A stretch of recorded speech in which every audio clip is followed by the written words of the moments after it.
ہمارے حضور صلی اللہ علیہ وسلم کی سنت اور سیرت زندگی کے ہر گوشے میں موجود ہے، لیکن ہم نے حضور کی سنت اور سیرت کو چھوڑ کر غیروں کا طریقہ اپنایا، جس سے بربادی ہمارے اوپر مسلط ہو گئی اور ہم ترقی کرنے کے بجائے بربادی کے راستے پر جا پڑے، اور حیرت تو اس بات پہ ہے کہ ہمیں احساس بھی نہیں ہے۔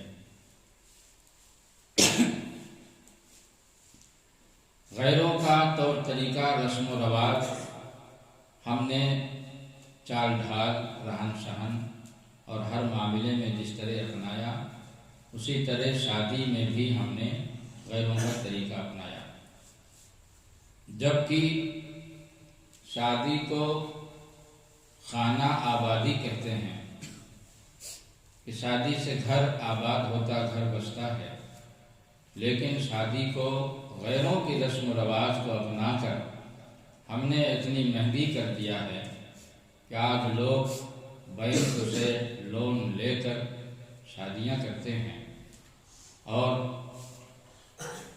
پھر زندگی بھر اس لون کو ادا کرنے میں ان کے پورے بدن کا بال بک جاتا ہے اور لون ادا نہیں ہو پاتا، اور نتیجہ یہ ہوتا ہے کہ ان کے دکان، مکان، زمین جائیداد نیلام ہوتے ہیں۔ یہ سنت کو چھوڑنے کا نتیجہ ہے کہ ایک آدمی اگر 10 لاکھ روپے اپنے ولیمہ میں خرچ کر رہا ہے تو دوسرا چاہتا ہے کہ ہم اپنے ولیمہ میں 15 لاکھ خرچ کریں تاکہ ہماری ناک اس سے اونچی ہو جائے۔ اس کو یہ پتہ نہیں ہے، اور نہ وہ یہ پتہ کرنا چاہتا ہے کہ ہمارے حضور کا سنت طریقہ ولیمہ میں کیا رہا۔ اگر اس طریقے کو اپناتا تو غیروں کا محتاج نہ ہوتا اور خانہ آبادی کے بجائے خانہ بربادی کا نتیجہ فراہم نہ ہوتا۔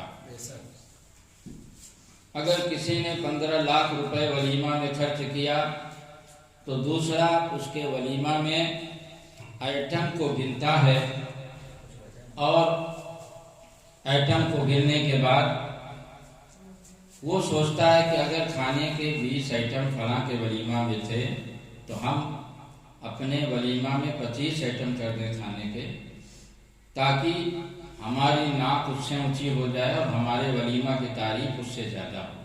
یہ طریقہ ہمارا نہیں تھا کہ ہم دوسروں کو شکست دینے اور دوسروں کو ذلیل کرنے کے لیے ولیمہ کریں اور اس کے لیے قرض لیں، لون لیں، اور اپنی وقتی تعریف اور وقتی سرفرازی کے لیے، دنیاوی سرفرازی کے لیے ہم 25 لاکھ کا ولیمہ کریں اور سنت کو چھوڑ دیں، غیروں کا طریقہ اپنائیں اور تقابل اور کمپٹیشن دکھائیں ولیمہ میں۔ یہ طریقہ ہمارا نہیں تھا، یہ طریقہ غیروں کا تھا، لیکن غیروں کا طریقہ ہم نے اپنایا، جس کا نتیجہ یہ ہوا کہ ہم آگے بڑھنے کے بجائے دن بدن پیچھے چلے جائیں۔ آپ غور فرمائیں کہ ہمارے حضور صلی اللہ علیہ وسلم کا ولیمہ میں بھی کیا طریقہ رہا ہے کہ ولیمہ میں بھی حضور نے خود اپنی شادی کی اور اپنا ولیمہ کیا۔ حضور کا ولیمہ کیسا تھا کہ اگر آج ہم ویسا ولیمہ کریں تو سنت بھی ادا ہو اور واقعی شادی خانہ آبادی ہو جائے۔ حضور صلی اللہ علیہ وسلم جب ایک سفر میں واپس آ رہے تھے تو حضرت انس رضی اللہ تعالی عنہ روایت کرتے ہیں کہ اقام النبی صلی اللہ علیہ وسلم بین خیبر والمدینہ 3 لیال، یعنی حضور صلی اللہ علیہ وسلم نے مدینہ اور خیبر کے درمیان 3 رات قیام فرمایا، 3 رات ٹھہرے، اور اسی دوران یبنا علیہ بصفیہ، حضرت صفیہ رضی اللہ تعالی عنہا سے حضور کا نکاح ہوا تھا، اور اسی سفر میں حضور سفر میں اگر نکاح کرتے تو سفر ہی میں ولیمہ بھی کر دیتے تھے، کیونکہ ولیمہ کا مطلب ہے سنت ادا ہونا۔ اس کے لیے یہ ضروری تھوڑے کہ 25 لاکھ ہو تبھی ولیمہ ہو۔ دیکھو کیسا سادہ ولیمہ ہمارے حضور کرتے تھے۔ حضرت انس کہتے ہیں فدعوت المسلمین الی ولیمتہ، تو ہم نے لوگوں کو حضور صلی اللہ علیہ وسلم کے ولیمہ کی دعوت دی، یعنی جو سفر میں ساتھ میں حضور کے تھے۔ حضرت انس رضی اللہ تعالیٰ عنہ کو داعی کے طور پر حضور نے مقرر کیا ہوگا، اور حضرت انس نے وہاں پر جو ساتھ میں لوگ تھے ان کو ولیمہ کی دعوت دی گئی، اور ولیمہ کیسا تھا، اس میں کیا خرچہ تھا، کیا کھانا تھا، اس کا بھی تذکرہ حدیث شریف میں ہے۔ حضرت انس کہتے ہیں کہ وما کان فیہا من خبز ولا لحم، وما کان فیہا من خبز ولا لحم، اس ولیمہ میں نہ روٹی تھی نہ گوشت تھا۔ روٹی اور گوشت دونوں ولیمہ میں نہیں تھا۔ پھر ولیمہ میں کیا تھا اس کو سنیے کہ ہمارے حضور نے ولیمہ روٹی اور گوشت کا بھی کیا ہے۔ روٹی اور گوشت ولیمہ میں کھلانا یہ ناجائز نہیں ہے، یہ بھی سنت ہے۔ ہمارے حضور نے روٹی اور گوشت بھی کھلایا، مگر اگر سفر میں روٹی اور گوشت کھلانے کے حالات میسر نہیں ہیں تب بھی حضور صلی اللہ علیہ وسلم روٹی اور گوشت کے علاوہ سستا کھانا کھلا کر بھی سنت ادا کی، اور اپنی امت کے لیے بتایا کہ امت چونکہ ایک طرح کی نہیں ہے، امت میں امیر بھی ہیں اور غریب بھی ہیں۔ ہمارے حضور کی سنت میں بھی اس چیز کا لحاظ رکھا گیا ہے کہ حضور نے امیروں کا بھی لحاظ رکھا، غریبوں کا بھی لحاظ رکھا۔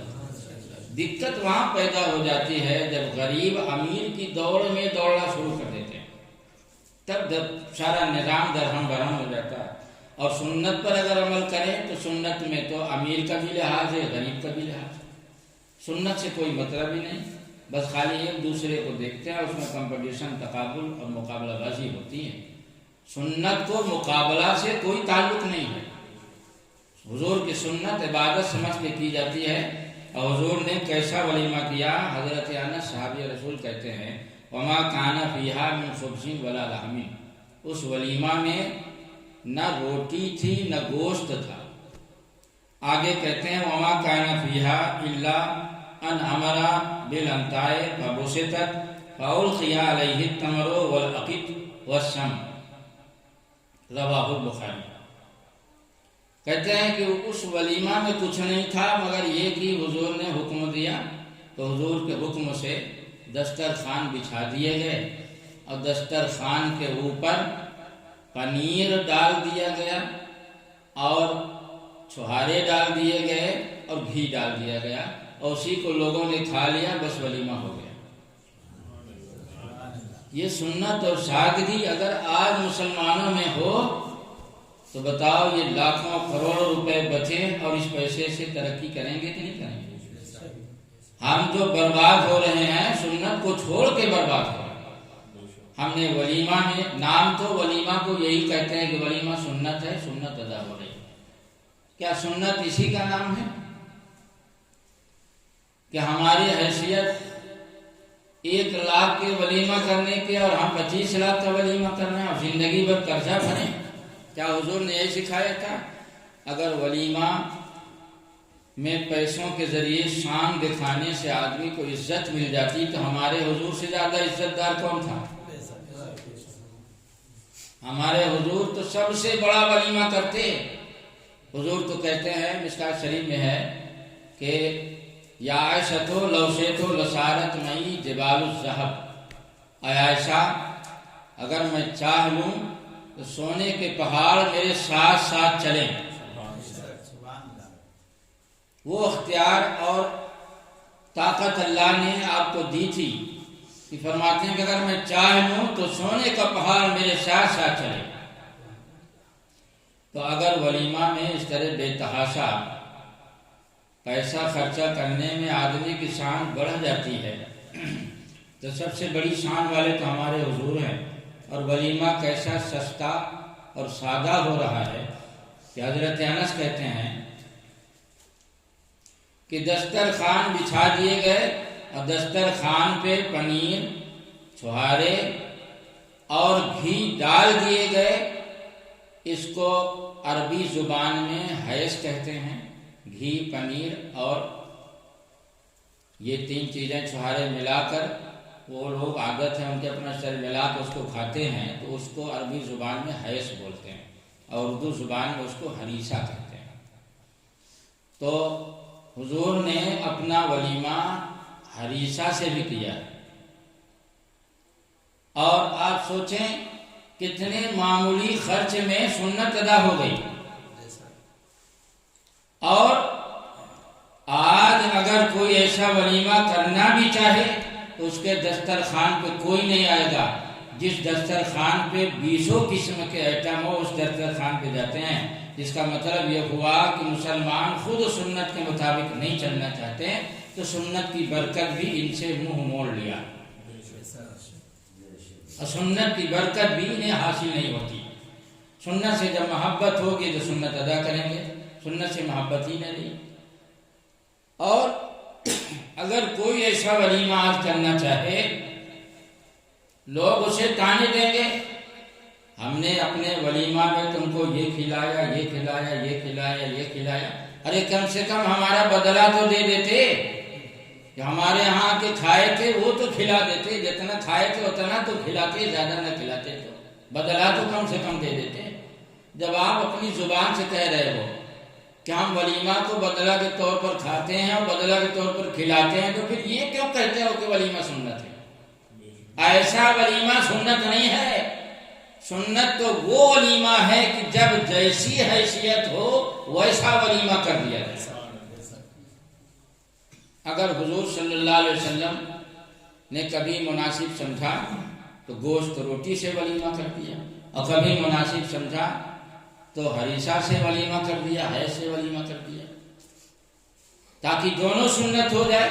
اگر گوشت روٹی کی حیثیت ہے تو گوشت روٹی سے ولیمہ ہو جائے، اور اگر گوشت روٹی کی حیثیت نہیں ہے تو پنیر، کھجور اور چھوارے ڈال دیے جائیں دسترخوان پہ، لوگ کھا لیں. سنت اس سے بھی ادا ہو جائے گی کہ ہمارے حضور نے خود ایسا کیا.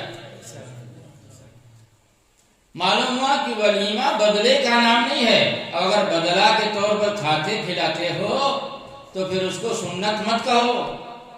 سنت مت کہو، وہ تو بدلے کی دعوت ہوئی. وہ سنت سے اس کو کیا تعلق؟ یا اپنی ناک اونچی کرنے کے لیے، ریاکاری کے لیے ولیمہ کرتے ہو کہ لوگ ہمارے ہاں زیادہ سے زیادہ ایٹم کھائے، ہماری تعریف کرے، تو اس کے لیے حدیث شریف نیچے آئے گا. یہ حدیث شریف جو پیش کی گئی اس کو امام بخاری نے روایت کیا. بخاری شریف کے حوالے سے مشکات شریف جلد ثانی کے صفحہ نمبر 278 پر امام خطیب نے مشکات شریف میں نقل کیا. اور سنیے کیسی کیسی حدیثیں ولیمہ کے بارے میں، حضور صلی اللہ علیہ وسلم نے کیسی کیسی سنت ہمارے لیے ولیمہ میں قرار دیا، کیسی کیسی چیزوں کو. کہ ان صفیہ بنت شیبہ قالت اولم النبی صلی اللہ تعالی علیہ وسلم علی بعض نسائہ بمدین من شعیر، رواہ البخاری. یعنی حضرت صفیہ بنت شیبہ رضی اللہ تعالی عنہا سے مروی، وہ کہتی ہیں کہ رسول اکرم صلی اللہ علیہ وسلم نے اپنی بعض عورتوں کا ولیمہ 2 مد جو سے کیا. یعنی اس میں گیہوں کی روٹی نہیں تھی، جو کی روٹی تھی. اور ولیمہ کتنا بڑا تھا. آج اس میں بھی شان چلتی ہے کہ فلاں کے ولیمہ میں اگر 1000 لوگ تھے تو ہمارے ولیمہ میں 2000 ہوں، تاکہ میلہ دیکھ کر لوگ ہماری تعریف کریں.